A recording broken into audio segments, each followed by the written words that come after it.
Halo semuanya, perkenalkan nama saya Alvaria. Saya dari Sekolah Permata Harapan 2 Batam, kelas 12 SMA.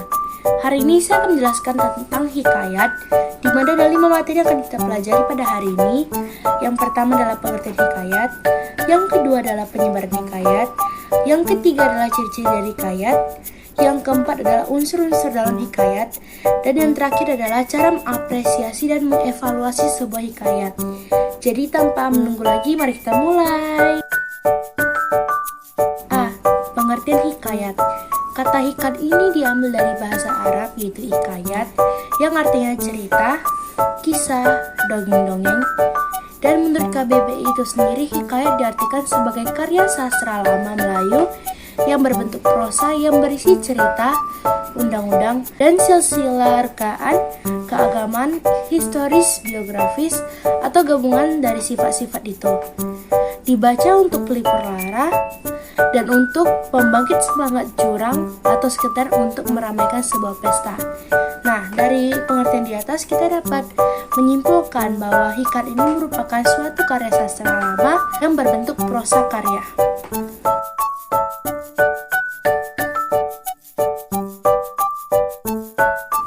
Hikayat ini diceritakan oleh nenek atau ibu kepada anak dan cucunya pada saat-saat tertentu, dan juga diceritakan oleh tukang cerita pada saat masyarakat melaksanakan upacara-upacara tertentu atau acara-acara tertentu.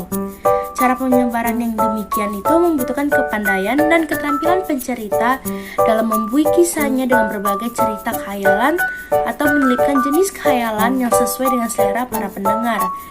Dan seiring waktu berjalan, masuklah agama Islam ke tanah Melayu.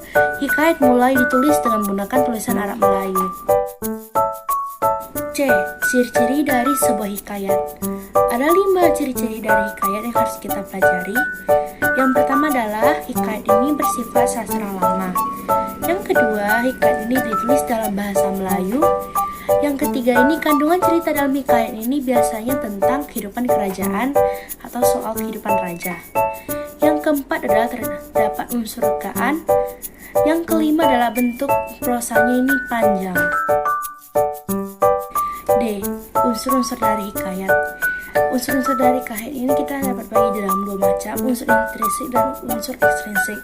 Sekarang saya akan membahas tentang unsur intrinsik.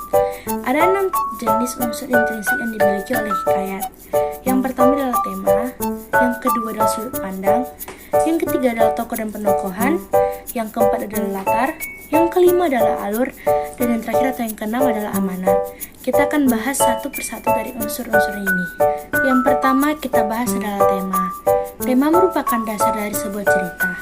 Tema dalam hikayat ini biasanya menampilkan tema yang istana sentris atau dapat kita artikan sebagai tema yang diambil dari kehidupan istana yang berkaitan dengan kehidupan raja-raja yang ada di istana. Yang kedua yang akan kita bahas adalah tentang sudut pandang. Dalam sebuah cerita, ada teknik penceritaan yang disebut sebagai sudut pandang. Dasar dari unsur ini adalah bagaimana si pencerita menyampaikan ceritanya. Ada 2 jenis pandang yang harus kita ketahui. Yang pertama adalah sudut pandang orang pertama, yang kedua adalah sudut pandang orang ketiga. Sudut pandang orang pertama ini adalah sudut pandang yang menggunakan kata aku atau saya, atau dapat kita katakan sebagai menceritakan diri kita sendiri.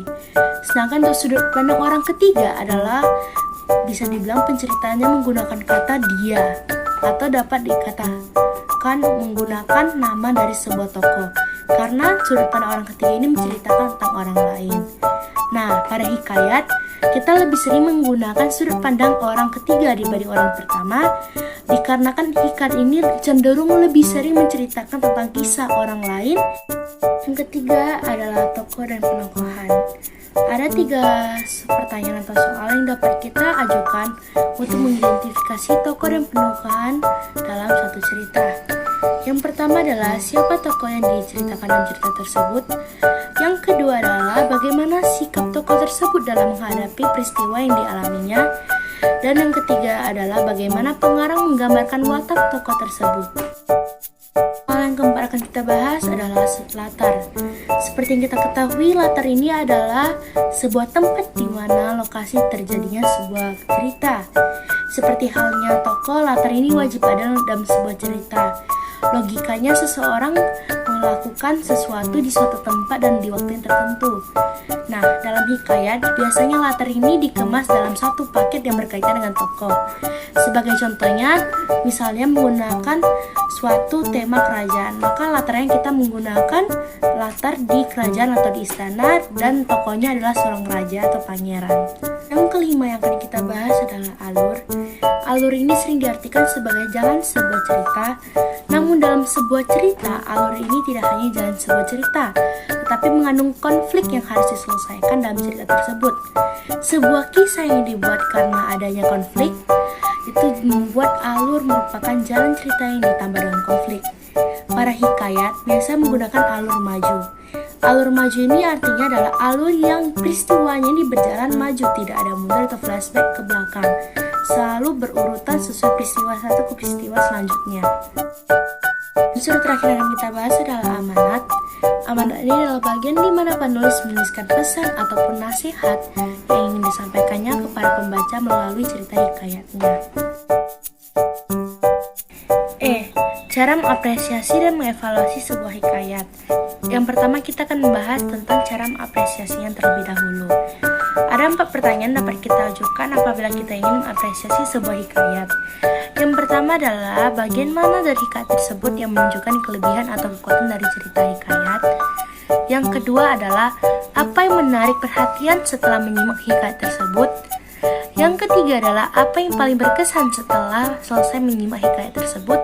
Dan yang keempat adalah apa yang dirasakan setelah kita menyimak hikayat tersebut. Yang kita akan pelajari selanjutnya adalah cara mengevaluasi nilai-nilai yang terdapat dalam sebuah hikayat. Ada 3 tahap yang dapat kita lakukan apabila kita ingin mengevaluasi sebuah hikayat. Yang pertama adalah membaca teks hikayat dengan teliti. Yang kedua adalah mencatat bagian-bagian menarik yang menunjukkan adanya nilai-nilai dalam hikayat tersebut. Dan yang ketiga adalah mengevaluasi nilai-nilai itu.